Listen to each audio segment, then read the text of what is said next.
¿Sabías que Warren Buffett le regaló el mismo libro a cientos de personas antes de morir? No es una biografía suya. Es un libro que casi nadie termina de leer. Y sin embargo, cambió por completo la forma en que él veía el dinero. Hoy, vas a descubrir los 8 libros que reprogramaron la mente de los millonarios más influyentes del mundo. Piensa en esto un segundo.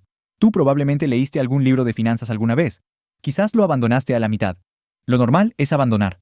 El 80% de los libros de negocios que la gente compra nunca se terminan. Pero hay un grupo pequeño de personas que sí los terminó, los subrayó y los aplicó letra por letra. Ese grupo, hoy, controla una parte enorme de la riqueza mundial. La diferencia entre tú y ellos, muchas veces, no es el dinero inicial. Es qué ideas metieron en su cabeza primero. Bill Gates lee alrededor de 50 libros cada año. Eso equivale a un libro por semana, sin excepción, durante décadas.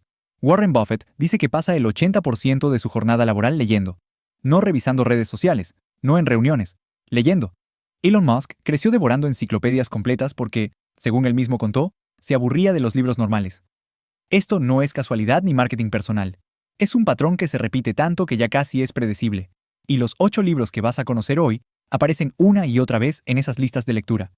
Vamos a empezar por el libro más citado por emprendedores en todo el mundo. Se llama Piensa y hazte rico, de Napoleon Hill. Se publicó en 1937, en plena Gran Depresión, cuando nadie en Estados Unidos hablaba de hacerse rico. Hill entrevistó a más de 500 millonarios de su época, incluido Andrew Carnegie, para encontrar un patrón común. Y encontró algo incómodo. El dinero no llegaba por trabajar más horas. Llegaba por una obsesión mental específica, algo que él llamó deseo ardiente. Suena esotérico, pero el libro vendió más de 100 millones de copias. Es, después de la Biblia, uno de los libros más vendidos de la historia sobre cualquier tema. Pero lo que nadie esperaba es que Hill nunca fue rico él mismo mientras lo escribía. El segundo libro es todavía más polémico. Padre rico, padre pobre, de Robert Kiyosaki. Este libro no habla de invertir en la bolsa. Habla de una sola idea que divide a la gente en 2 grupos para siempre. Un activo es algo que pone dinero en tu bolsillo. Un pasivo es algo que saca dinero de tu bolsillo. Tu casa, dice Kiyosaki, probablemente es un pasivo, no un activo. Esa frase generó tanto debate que economistas de universidades como Harvard escribieron artículos completos solo para refutarla. El libro fue rechazado por más de 20 editoriales antes de publicarse por cuenta propia. Hoy, ha vendido más de 40 millones de copias en 51 idiomas, lo suficiente como para llenar más de 400 estadios completos solo con sus lectores. Pero lo que nadie esperaba es que Kiyosaki, años después, admitió públicamente que él mismo se declaró en bancarrota corporativa en 2012, la misma persona que enseñaba a millones de personas a manejar sus deudas. El tercer libro es el que mencionamos al principio, El inversor inteligente, de Benjamin Graham, publicado en 1949. Warren Buffett lo llamó, textualmente, el mejor libro sobre inversión jamás escrito. Buffett tenía 19 años cuando lo leyó por primera vez, y dijo que fue como ver una luz en medio de la oscuridad. La idea central es simple mas no fácil de aplicar. El mercado a corto plazo es un mecanismo de votación emocional, pero a largo plazo es una balanza que pesa el valor real. Graham inventó un personaje imaginario llamado Mr. Market, una especie de socio bipolar, que un día te ofrece comprar tu parte del negocio carísima, y al día siguiente te la ofrece regalada. Esa sola metáfora es, según el propio Buffett, la razón por la que nunca más volvió a tomar decisiones de inversión guiado por el pánico colectivo. Pero lo que nadie esperaba es que Graham perdió más del 70% de su patrimonio en el crack de 1929, antes de crear el sistema que lo hizo millonario después. El cuarto libro casi no habla de dinero directamente, y por eso es tan poderoso. Se llama El millonario de la puerta de al lado, escrito por Thomas Stanley y William Danko.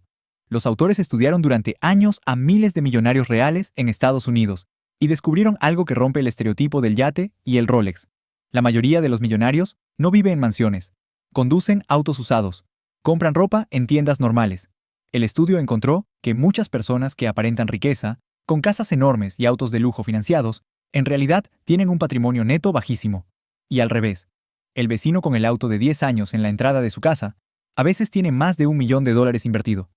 El estudio encontró que casi el 70% de los millonarios entrevistados nunca recibió un centavo de herencia y construyó todo su patrimonio desde cero, con negocios considerados aburridos, como limpieza industrial o distribución de repuestos. Pero lo que nadie esperaba es que el perfil típico del millonario promedio gasta menos en un traje de lo que gasta un empleado de oficina común. El quinto libro es una novela, no un manual de finanzas, y aún así se volvió una Biblia para ciertos empresarios.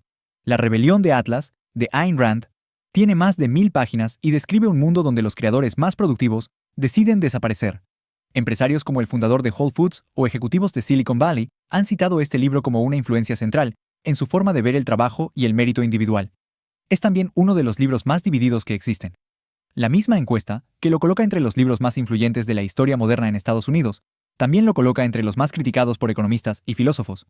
El libro tiene un solo discurso, el del personaje John Galt, que ocupa más de 60 páginas seguidas, algo que ningún editor aceptaría hoy en un manuscrito nuevo. Pero lo que nadie esperaba es que Rand escribió gran parte del libro mientras dependía económicamente de subsidios estatales. El sexto libro cambió la forma en que una generación entera entiende el trabajo. Se llama La Semana Laboral de 4 horas, de Tim Ferriss, publicado en 2007. La idea central: no necesitas trabajar 60 horas para ser rico, necesitas automatizar y delegar lo que no requiere tu atención directa. Ferriss popularizó el término ingresos pasivos para toda una generación de emprendedores digitales antes de que existiera TikTok o Instagram. El libro estuvo más de 4 años en la lista de bestsellers del New York Times, un logro que casi ningún libro de negocios repite. Antes de eso, Ferriss había sido rechazado por 26 editoriales distintas, algunas de las cuales le dijeron directamente que su idea nunca iba a funcionar. Pero lo que nadie esperaba es que Ferriss reconoció después que él mismo trabajaba muchísimo más de 4 horas para sostener ese estilo de vida que enseñaba.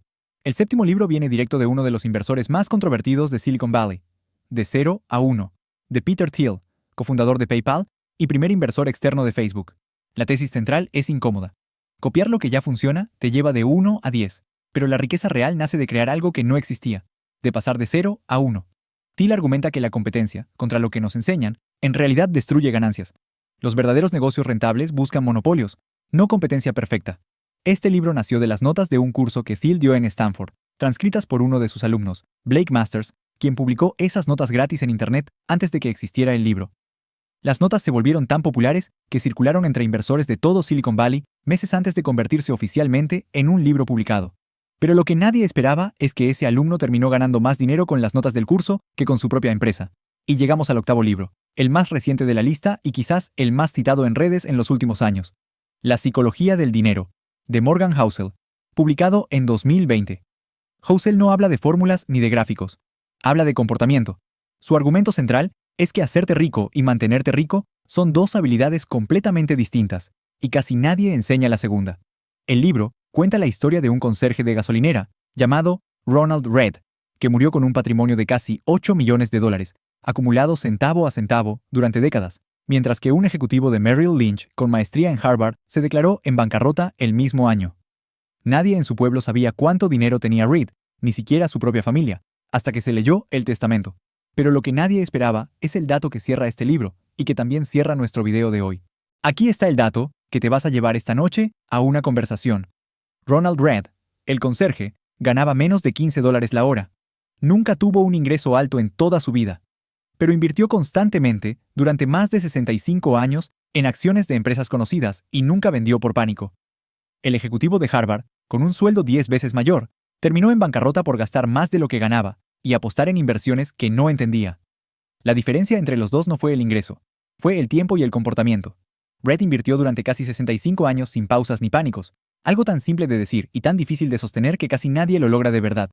Eso es literalmente lo que estos 8 libros repiten una y otra vez, desde 1937 hasta el 2020, con distintas palabras.